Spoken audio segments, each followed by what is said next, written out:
Greetings, my name is Michael Miller. This is a Michael Miller trademark training video put out live on YouTube.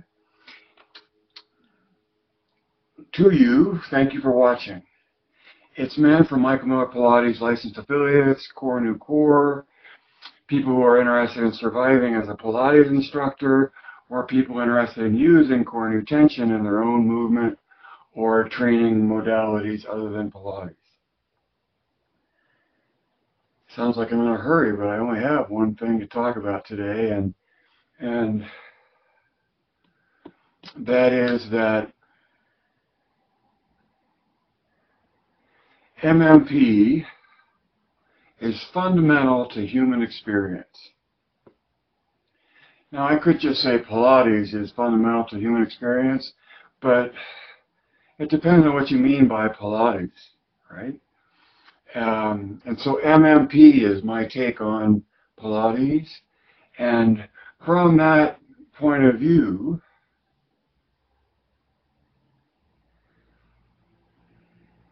it is fundamental to human experience because of the nature of spirit. Now, in that 1,000 other ways of looking at Pilates, 10,000 other ways of looking at Pilates, and to refine it to people that knew Joe and the lineage that came off of that, and what generation you are in that lineage. All of that is a structure through which to familiarize yourself with Pilates.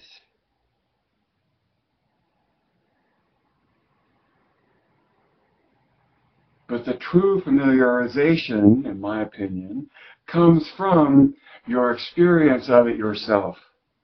And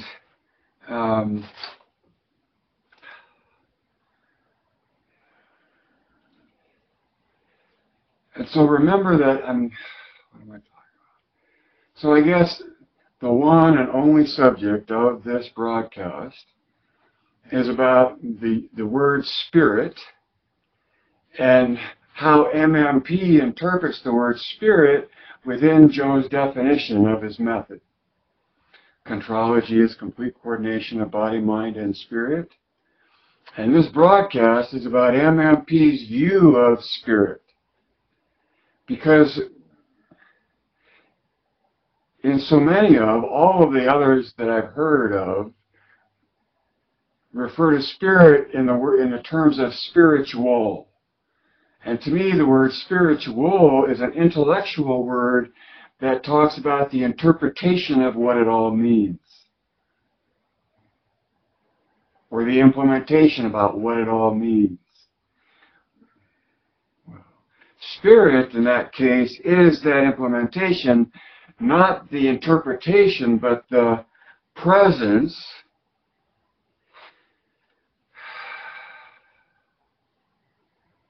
that Joe talks about, wholly keeping your mind, or keep your mind wholly concentrated on the purpose of the exercises as you perform them.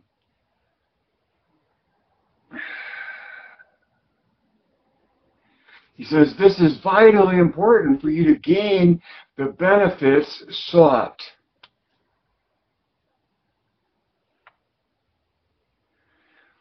Otherwise, there would be no valid reason for your interest in contrology.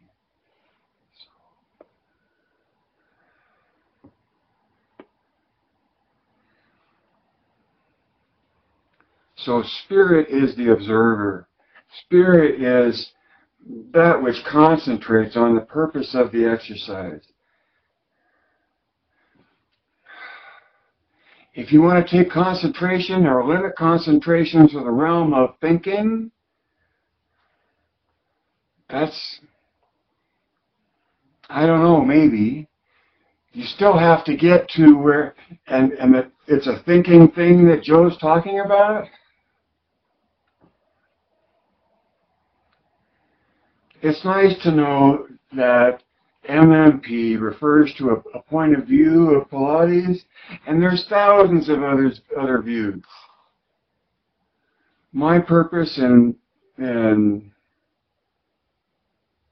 professing through this broadcast, this view, is to help you survive as a Pilates instructor. And so, survival, it is a very literal word. Either you have survived or you haven't. And if you haven't survived, you've died, and so it's no longer an issue. The point about Pilates is that it's conditioning, which means it's anticipating a challenge in the future, and so it is doing something to prepare for what comes up. And it acknowledges that the preparation is about the complete coordination of three capacities in the human body, the human being. The human being. Body, mind, and spirit. And spirit is the observer. Spirit is the listener. Spirit is that which is in contact with the sensation of what's out there. More than just a mental contemplation, it's raw data to the thinking. Now, I don't care where you place it. I mean, you can say that the listener is the baser parts of the brain, like the amygdala and the hippocampus, that feeds the prefrontal cortex. Or you can say that the listener or the observer capacity in the human being is a field throughout the universe that we can participate in. Doesn't matter. And that's, sure, philosophically it's interesting, but it's like the word spiritual. It's all interpretation. And to survive as a Pilates instructor, the good news is all you have to be aware of is the three capacities in the human being of body, mind, and spirit, and understand how to completely coordinate them, because that's what contrology is all about.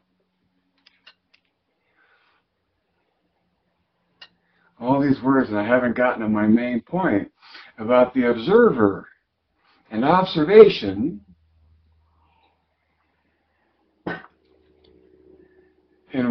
In one of my latest books of interest about how things are, why they are, it's about physics, and the title is Quantum Reality. And it's fascinating that the book enumerates half a dozen different theories about how the world really works, because nobody really knows for sure. So there's interpretations about how the world really works. And in many of them, observation is a key component. And in one of them, reality only exists by virtue of its being observed.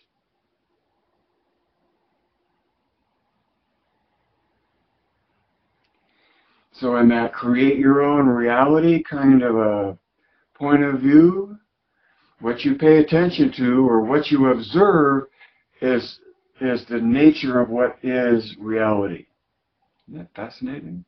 To me, it's fascinating that I'm just interested in Pilates and in experiencing the satisfaction of sharing the best of what I have about Pilates to a student, or, well, to a student, whether I'm instructing or teaching. And you know the difference there, right? If you ask a student to think, you're acting as a teacher. If you're asking a person to do, you're acting as an instructor. And that my preference is, and my words are specifically chosen to survive as a Pilates instructor, because that's the essence of the involvement. The words that come out of your mouth aren't explanation. It isn't just thinking. It's instruction for doing. And in the instruction for doing, an appreciation for The spirit in Joe's definition refers to the necessity of concentrating, wholly concentrating on the purpose of the exercise. And to do that, it's like you have to really be listening to what you're feeling in the effort to make your best expression of the movement, right? And so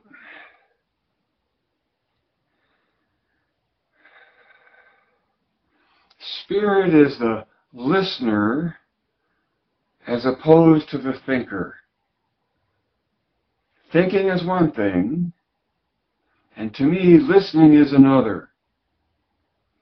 Now, they both may be happening in the brain, and you may call both of them thinking, but all too often, thinking is thinking, and there's very little room for listening.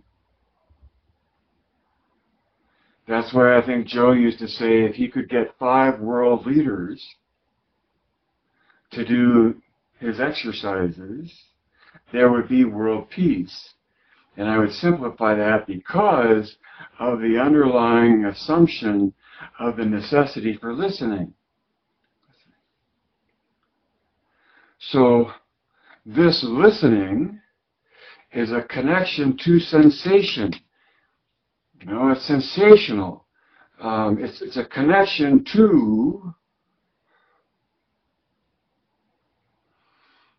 that part of you that listens and is not just thinking, or is just doing without thinking or listening. See? And the world has been, the human being has been analyzed and looked at in millions of ways, and every human being has their own constructed point of view or simulation about what being a human being is all about. The nice thing is, as a Pilates instructor, I'm dealing off of Joe's definition, his promise, and his sequence. And in his promise, the complete coordination of body, mind, and spirit opens the avenue for spirit being, as MMP does, look at it as the observer, the listener, that which is beyond the thinker, and participating in the moment. Because I think listening, observing, concentrating, situational awareness depends on the situation. It depends on being present in the moment. And it's that necessary presence of the observer that's required to accomplish hitting the target you're after as a Pilates instructor. And I think that Joe would be all over today's physics and all over the fact that the best that science has to offer about a theory, about the way the world is out there, that one of the major views of the world is that observation is the only thing that makes the world what it is. So I have all kinds of room to argue with that or find exception to that. But looking at wanting to teach the sequence of the mat, the mat exercises, the choreography, the flow of the mat, and how to press the flow to find the fusion of body, mind, and spirit as a state of being in the body in the moment of the doing. That's what MMP is all about. And having an appreciation for spirit being the observer that's necessary to participate along with the thinker. If I didn't have something to think about and the ideal to reach for in my movement, my brain would be totally bored and I would never be in this lifelong love affair with doing Pilates. But it totally coordinates my body, my mind, and my spirit as my listener, my observer, something that's not my thinker, So thinking and listening both have to be present as you perform the exercise.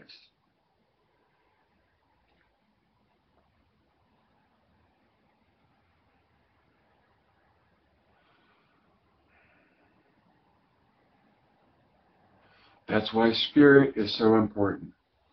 That's why MMP, what was my initial statement?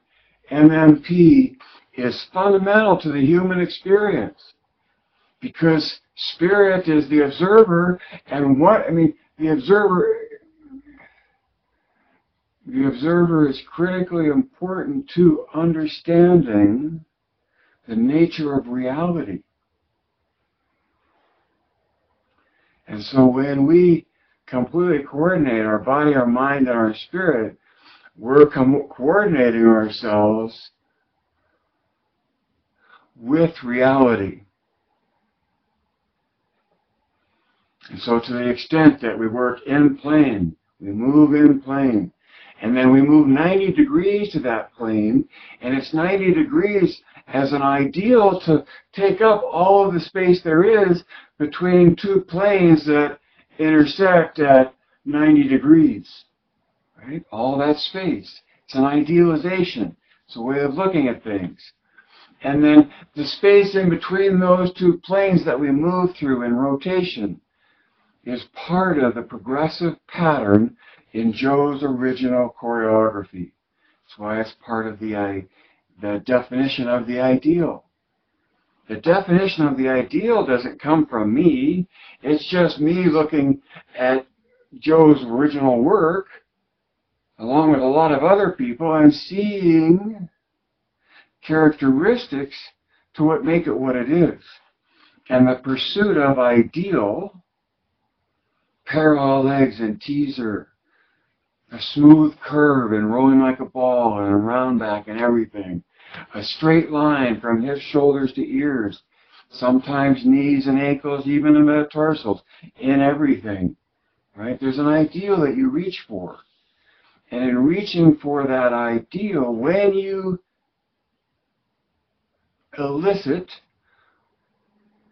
or call upon listening to participate in the effort,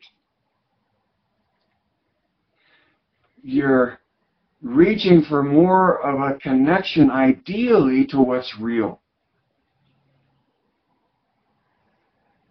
And so all of this abstract talk, but as you're an instructor, when someone asks you a question, your student asks you a question, but one of the first things that comes up in my mind is, okay, of course I want to rush in and provide the answer.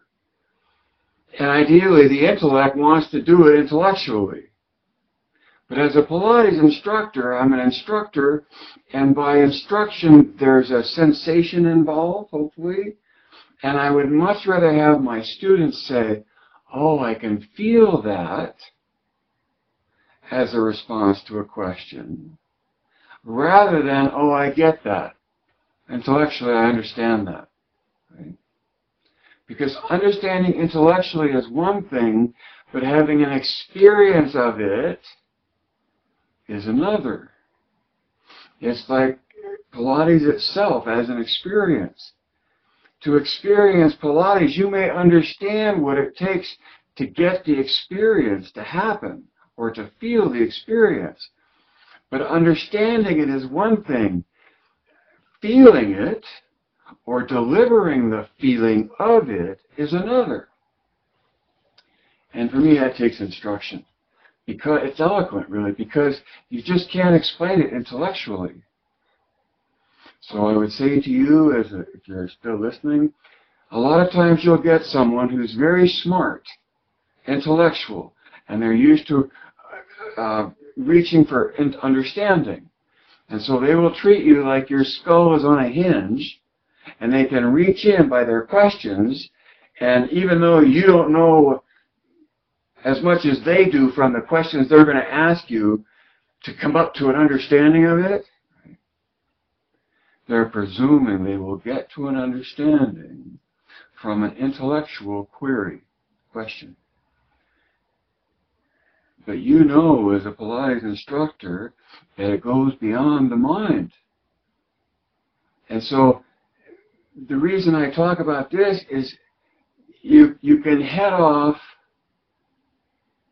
what becomes annoying early on when you recognize that someone thinks they're going to ask you enough questions to get to the essence of it on the basis of intellectualism in their mind, and just say, look, you have to try it. No amount of intellectual questioning is going to give you the answer you're looking for, because the answer you're looking for is an experience. And so to pursue it intellectually at some point is a waste of time. And what you're doing is you're saying, I'm not going to waste my time letting you think you can ask me questions that will intellectually satisfy your curiosity. Because the curiosity about Pilates, the satisfaction to that curiosity, is in an experience.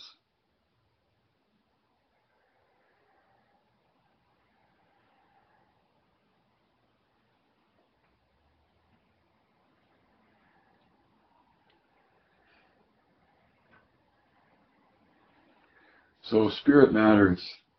Spirit, I mean, Pilates is just almost like anything else in terms of it's some kind of a routine, and it was devised by some guy, and people have come along and changed the routine for their reasons, and their reasons were just as good as Joe's because there wasn't anything essentially there in the first place. But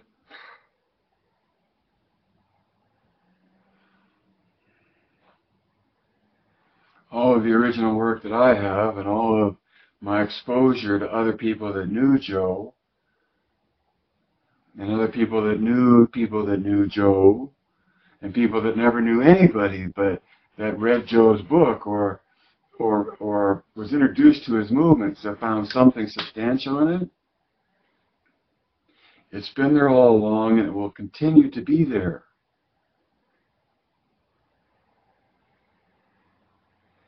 And it will continue to be represented as merely an impression, somebody's impression, or somebody's, two people, you know, for whatever, there's two people talking with authority about Pilates from their mutual background or whatever. You know, they both knew Joe, they trained forever, they started out as physical fitness and have been there forever, and now they have their view of Pilates.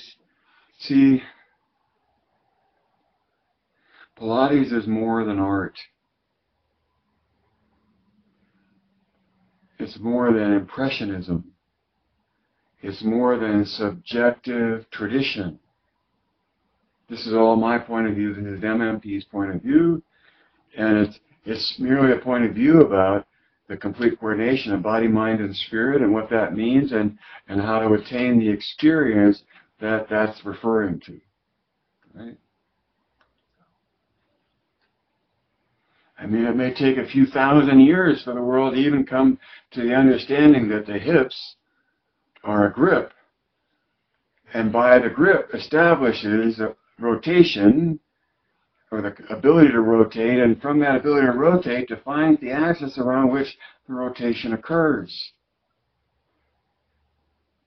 And the body not wanting, or not staying at the level of evolution of a nautilus shell, you know, grew a spine, grew legs, and has the ability almost necessarily to embrace the physics of the world around it to make rotation.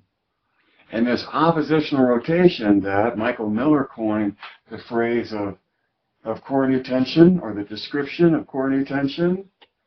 And that's my description, it's my claim to fame, more uniquely than the point of view of Pilates, because it's about biodynamics and points to the physics that the biology is accomplishing to move through space.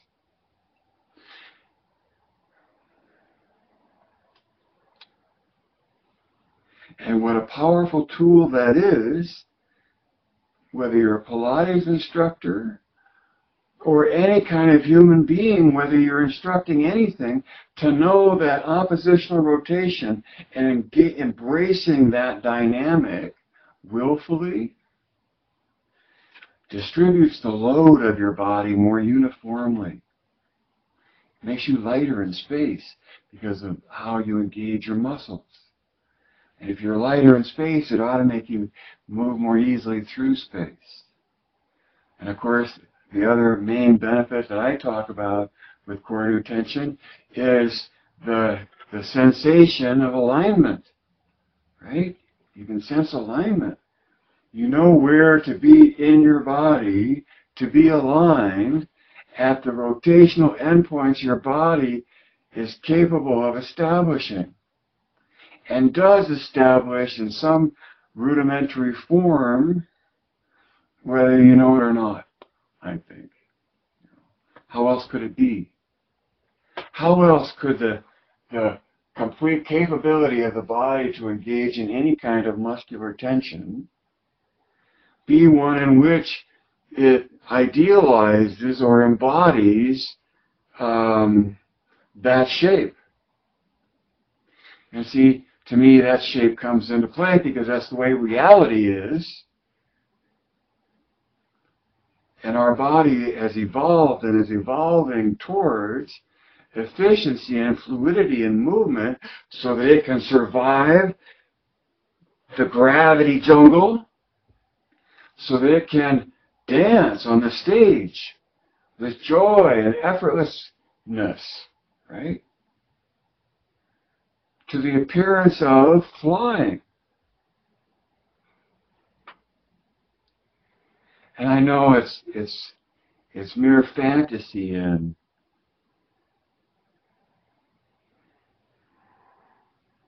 if you can create tension between 2 points, then you can create vibration, right? And that vibration then can be frequency. And to the extent that you can control frequency, you can control the movement of an object in space. Like air. A big speaker, a feather in front of a big speaker.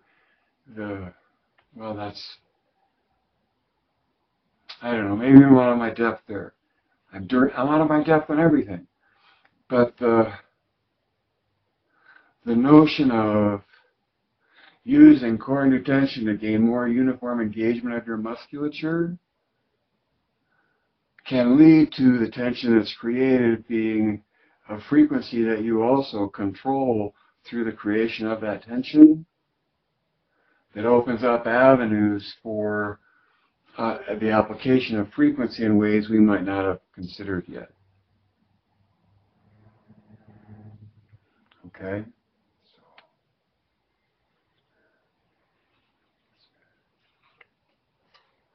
For all the 10,000 views of Pilates and all of the promises of secrets from someone that knew Joe,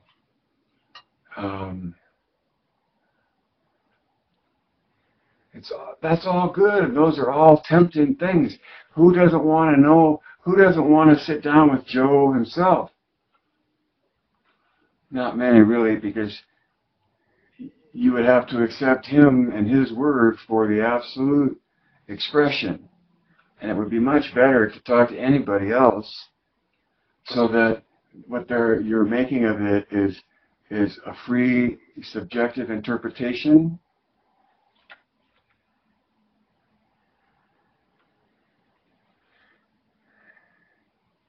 So I'm going to write no, I'm not really. Just know that no amount of folklore and tradition and hearsay and hand-me-down gospel truths from however they come to you, word of mouth, tradition,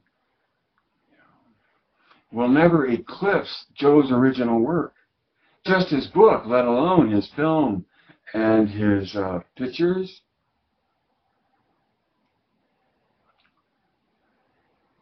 And that's the confidence you have as a Pilates instructor when you are familiar with MMP. It doesn't have to be your whole world, and you can have it tucked under your vest without ever admitting it, because many of my students have done that, because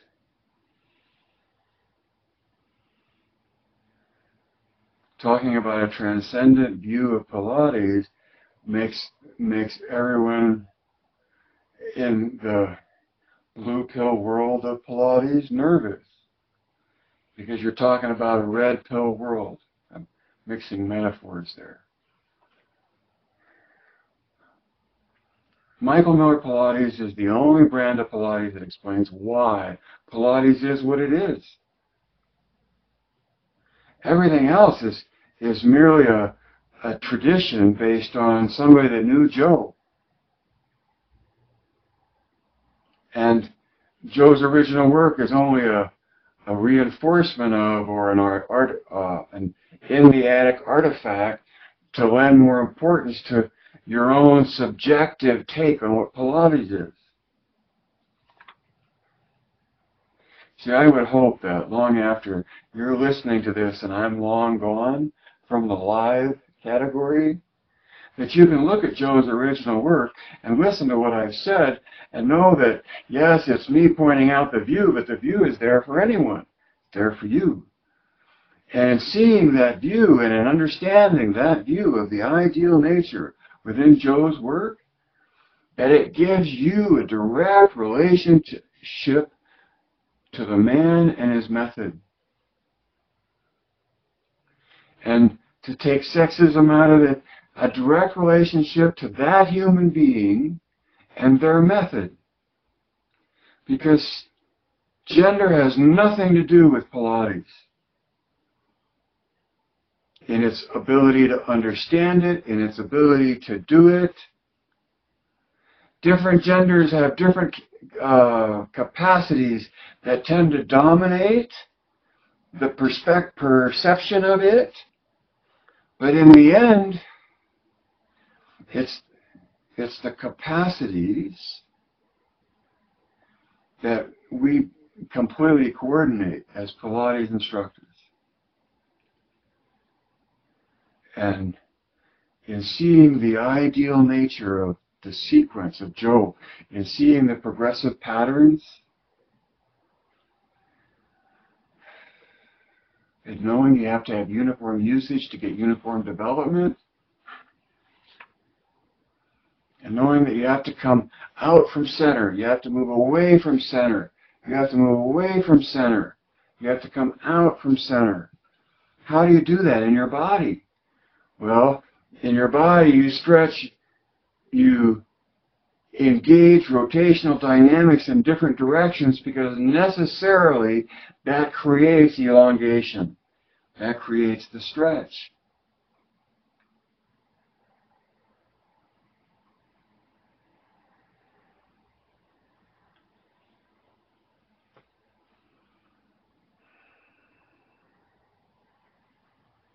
It's up to you to share this view,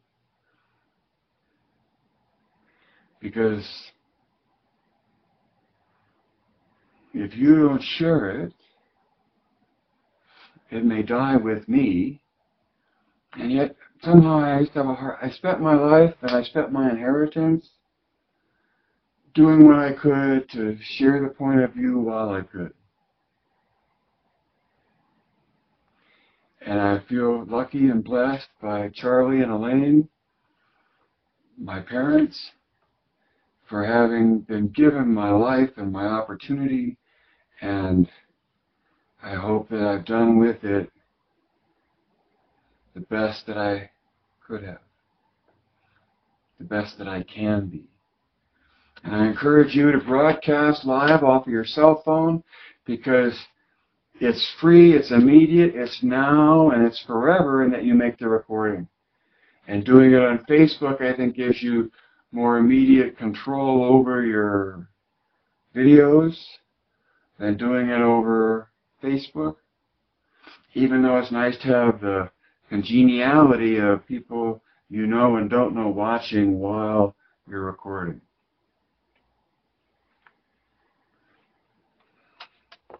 So we'll see how brief of a summary I can make over on Facebook of what turned out to be a lengthy commentary on why spirit is important, MMP's version of spirit, and how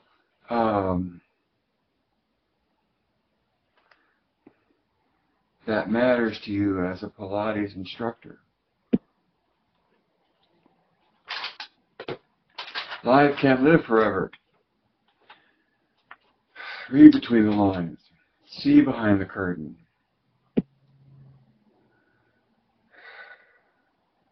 Go beyond what being presented to you and ask for more. And certainly ask why. Right? And then add 2 and 2. Does why add up? Right? Add 2 and 2. And hopefully you get to a number that makes sense to you. Direct your thinking. And above all, that's why I say it last, Geist.